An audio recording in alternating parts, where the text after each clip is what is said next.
Hey folks, this is Ben Gessel. How's it going? So, just here visiting my parents, and have a few thoughts here. This is more, I guess, oriented toward maybe piano teachers, but it's kind of it's really also, of course, for everyone. But we'll be talking a bit about um, kind of taking a step back, and looking at everything I'm doing as a teacher, and I would like it'd be great if you guys are teachers as well, if you could do the same thing. So,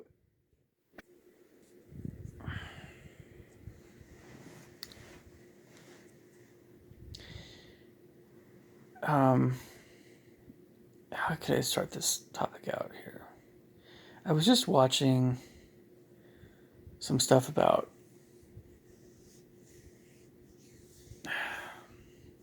Donald Trump.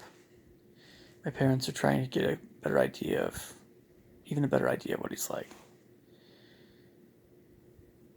I can tell you the first thing that's on my mind about music. And this is very much the way music is. You cannot fake, you cannot fake where you are at in any area of music. It's not, it's impossible to fake it. Real musicians will know where you're at. Now they might not pinpoint it, but it might be a little distorted. Maybe sometimes someone's personal feelings about someone gets in the way of really being able to see where someone's really at. And there's a lot of things that you won't see. So there's a lot of things that make it so that, yeah, it's not always a cut and dry thing, but real ability and real work that you put in, you can't fake that stuff. And I'm just talking about musical things. I'm not talking about everything else that's associated with, say, with like pop music, like camera appeals. That's not what I'm talking about. That's not music. It's not music. It's not talking about real musical abilities. And starting this out this with this whole train of thought, you'll see why. By contrast, I see politics as being a very insincere thing. People fake it all the time. They're politicians. They lie constantly every day. There are many other professions that are like that as well. Music is not one of them.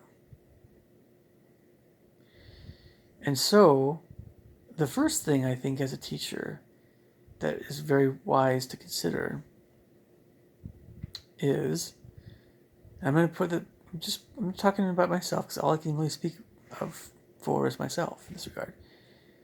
The first thing that I would say on my mind is, am I training my students to be real musicians or not? Whether it's piano, French horn, or music composition.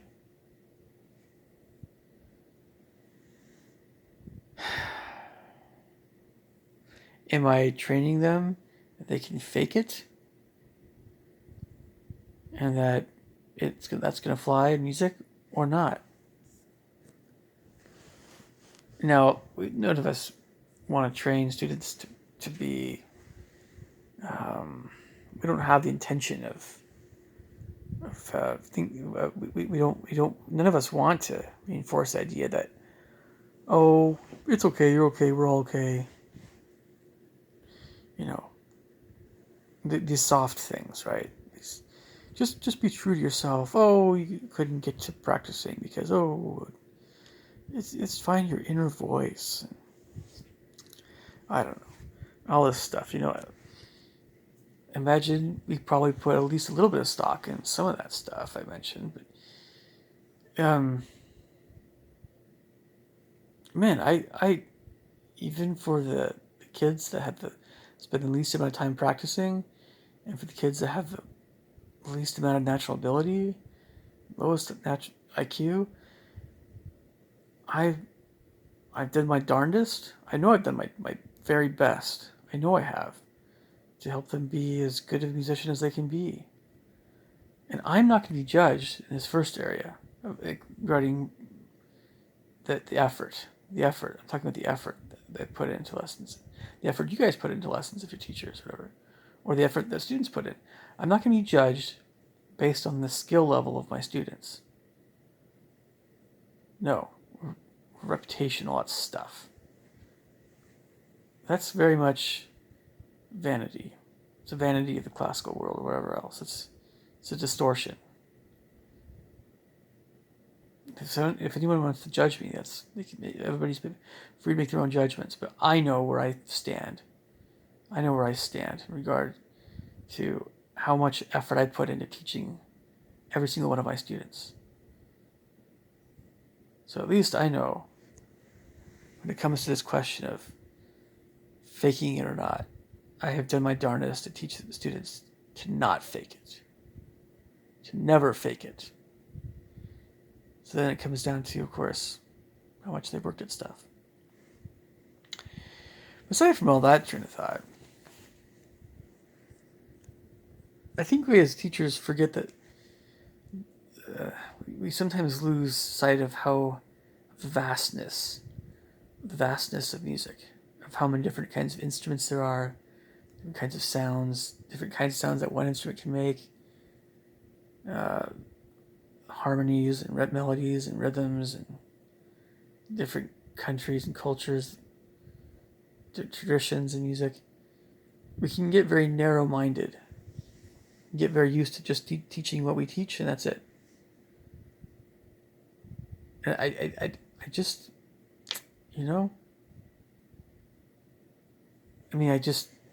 I can't teach that way. It's not just one size fits all. Just no.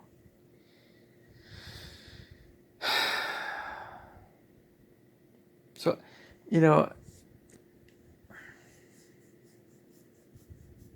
always the question of not always what to assign a student. That's often becomes very apparent to me, what different students need to be working on or ought to be working on more. So it really is a balance between what a student ought to be working on more technique-wise versus what a student ought to be working on in terms of increasing their music reading ability, theory or whatever, versus music that will help a student to improve their musicality. And so there's kind of three areas. And there's things, rhythms or whatever. There's things about different pieces that students just need because it's going to stretch them. You don't assign music that student just can't handle. It's beyond them. And that can be, admittedly, it can be a bit subjective, but only somewhat. But there is a little bit of a spectrum still regarding what different teachers think different students can handle. But most teachers, I think, won't assign something that's too hard for a student, especially if they've been teaching for quite a while, and they just know, right? They just know.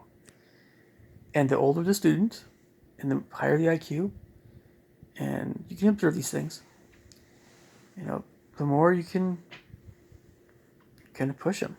Yeah. Adults, you can push adults, definitely, especially if they're very intelligent. They have a lot of natural ability, and they also have a lot of energy, time. Yeah. Do you push little tykes that are just starting out?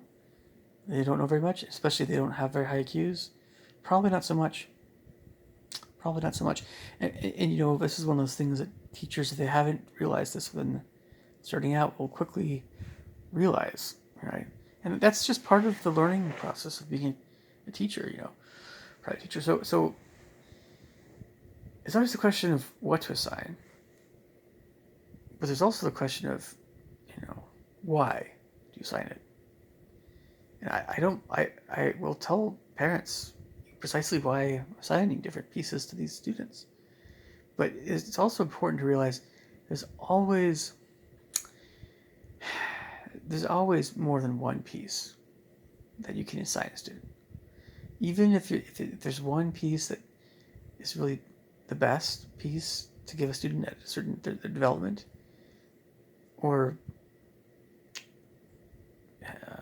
depends on some instruments there's just not as much written for the instrument, but if there is a best piece, it's only a matter of time before there's a second one that comes along that's equally as good, or there's pieces we just don't know about.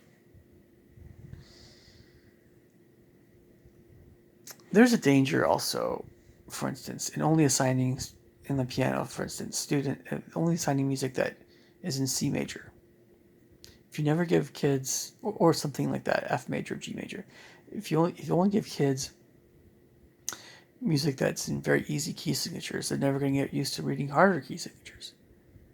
And if you only give students, let's say, more rapid, we'll say just very classical era rhythms, so eighths and sixteenths and scales, maybe arpeggios, but it's like, eighths, triplets, sixteenths, very even rhythms. So it might be a little bit more rapid, and you might have many other kinds of techniques that they work on that are very Baroque and classical in style. But if you never give students harder rhythms, denser music, more going on at once, like different rhythms for different hands, 2 against 3, 4 against 5, and dotted rhythms and syncopated rhythms.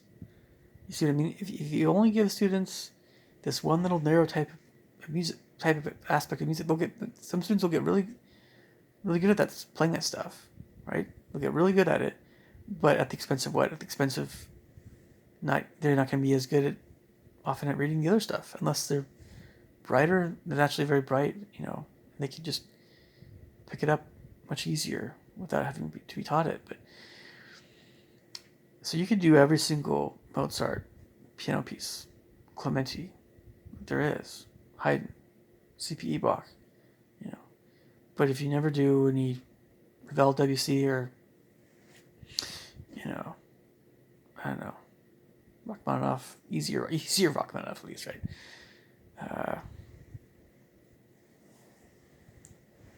Heck, I don't know.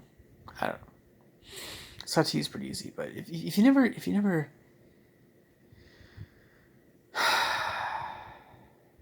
if you pigeonhole your students, I don't think that's a good thing. Or you, in your own curriculum and your own methods, if you're too limited, I mean, it's healthy to revisit your curriculum. I have to do that all the time, because there's always the question of, well, what else could your students be working on? There's only so much room for everything. Some students put in more time than others, but you can always ask the question: is what I'm teaching the student truly the most effective things that will help them be the strongest pianist they can be, or musician that they can be? Is this one piece that I'm giving them, is it going to inspire them to, is it going to really move their musicianship forward? Or is this one thing I'm doing holding them back? There was a time when I would write in a lot of fingerings for beginners, like little tykes. And there were times when maybe it did hold them back. That was my fault. But I just couldn't bear seeing these little tykes that were paralyzed by indecision, right? No, I had to realize, to find this middle ground between being too hard on them by not giving them any help that way, and being too much, like putting too many training wheels on them, or having the training wheels on too long, or then they came to rely on that help, even in the form of fingerings in 5-finger position, right? So you get better at knowing how much to help a student out with. You get better at it over time. But that was one of the things that I had to learn. You get better at gauging what a student can handle. You get better at time knowing what a student's actually working on. And you can see that the learning process taking place. So, and the more you teach, the more you can see it. But it's always a question of, what else is out there? What is out there? And I'm a composer, so I can write music for students as well. So there's always a question of how a student can be helped most. What will benefit the student the most, technique-wise, musically, in terms of their note reading abilities, and many other things I'm not even thinking of right now. And then there's also the question of, is the student really enjoying what they're playing? Because if they're not enjoying it, well,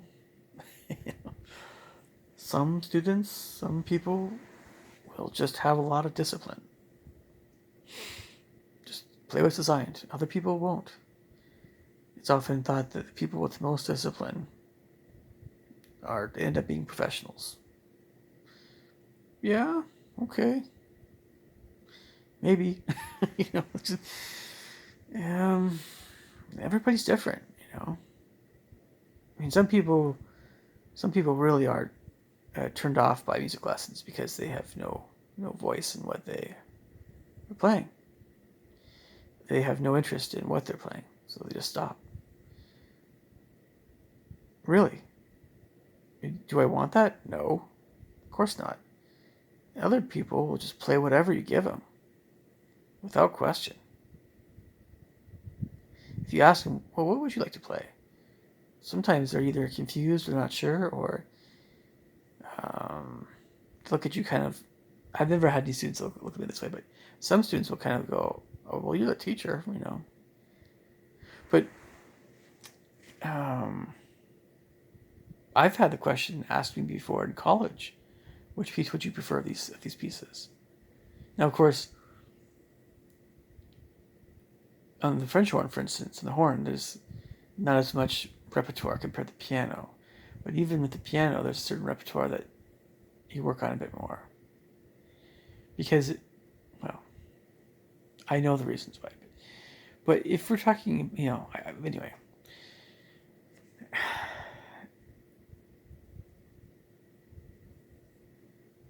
There's music that just fits a student certain ability levels that are more advanced very well. I guess that's the best way of putting it.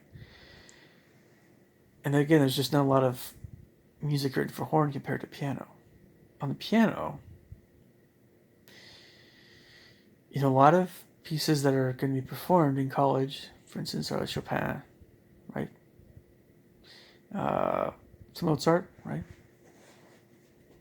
Maybe Brahms, a little bit. Beethoven, Clementi, a little bit. Maybe this stuff. And then, the Liszt and Rachmaninoff get really hard, that sort of thing. You got it, Debussy is probably not as effective because it's, yeah, I know the reasons why. But it's just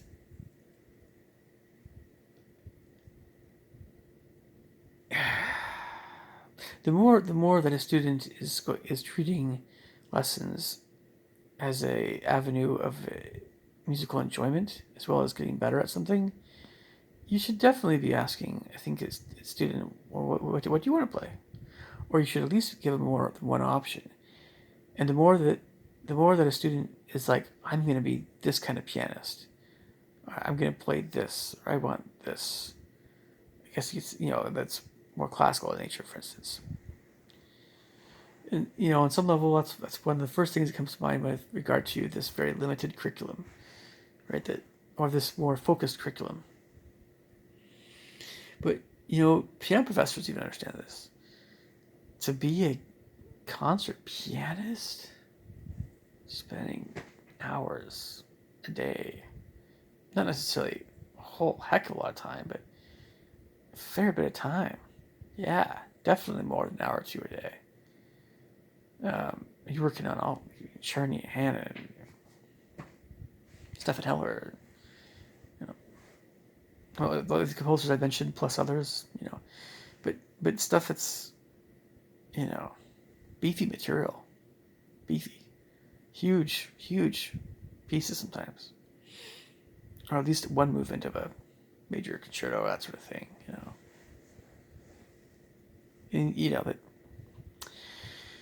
it's no mystery what, you know, that's all about. But it's just you know, horn, same deal. You know, but you're working on stuff.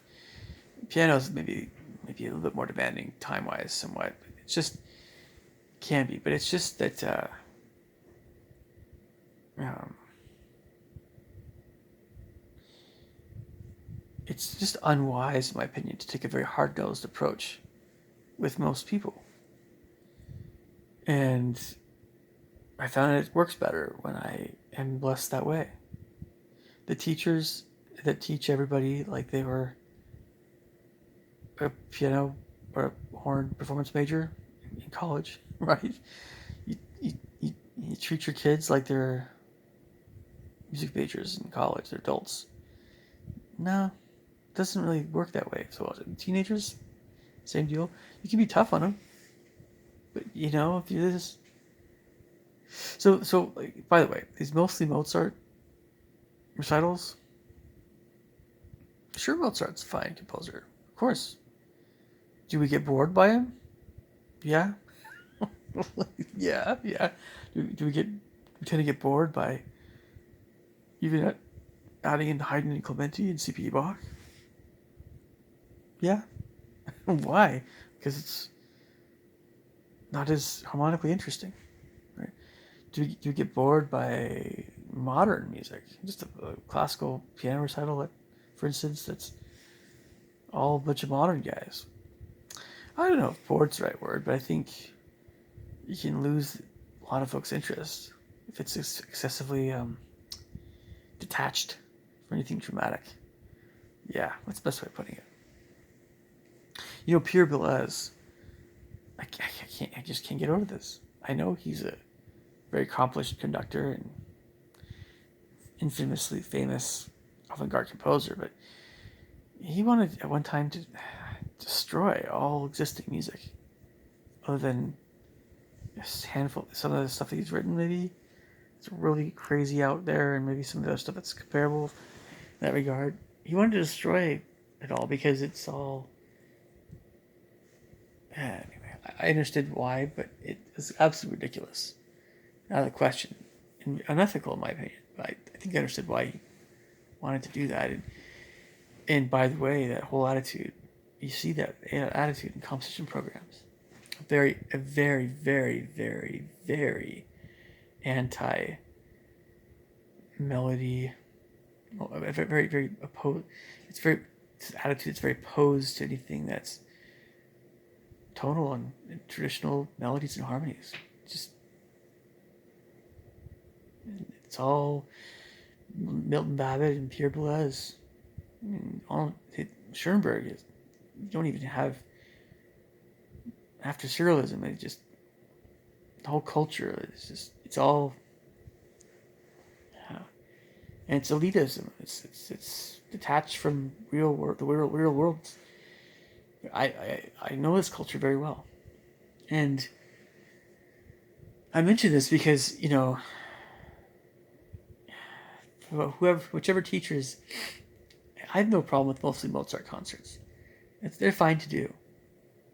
They're fine. They're fine. We just get a little bored. But when you have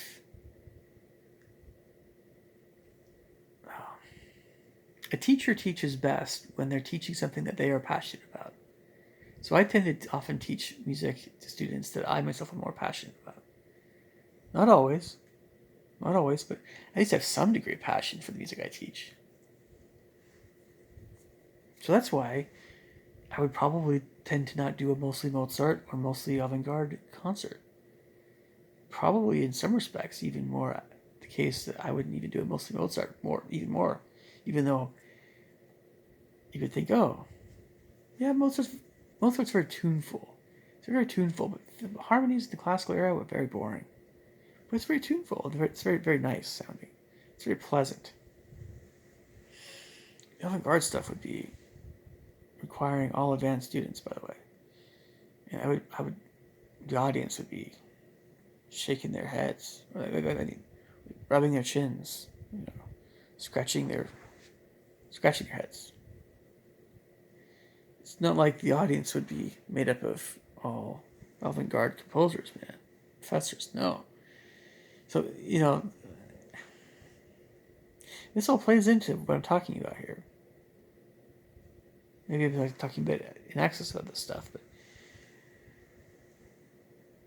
and we also, as teachers, we tend to teach music we're not only most fond of, but we're also most familiar with. We tend to teach methods that we were taught, of course, but it's important that we're always learning, and that we're, so what else can I do? What else is out there that I'm not using that might be more effective? Methods are a means to an end. It's not like if you abandon a method, it's not like you're being disloyal to that person, that piano teacher. It's you say, I think you know what I'm talking about here. I myself use a lot of different methods, a lot. At some point, I'll know more what I want to do. I might write my own method. Sure. Does it matter if it sells a lot? No, not really. It just matters that I, accomplish still certain things in life. One of them being not only writing a horn method, but a piano method. Of course. Most definitely a composition method. For sure. Composition methods just don't exist. There should be something that exists. Quite a while back when I was starting my YouTube channel, I kind of had some basic evaluations of piano methods.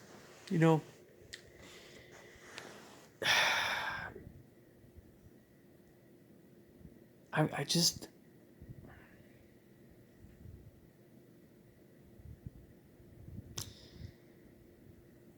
Yeah. Best way of putting this is the beginner American piano methods are fine. They work just fine. Especially like Faber. Faber is a great method because most kids are, you're going to lose them. I've tried Ferdinand Bayer. Didn't work so well. Some of the Bergmuller stuff. Methods that basic Czerny, I tried these methods, these old European methods that are fine, great, no pictures. It's all technique. Yeah, most kids are not having it. Are they effective? Sure, of course they are, but it takes a certain kind of kid.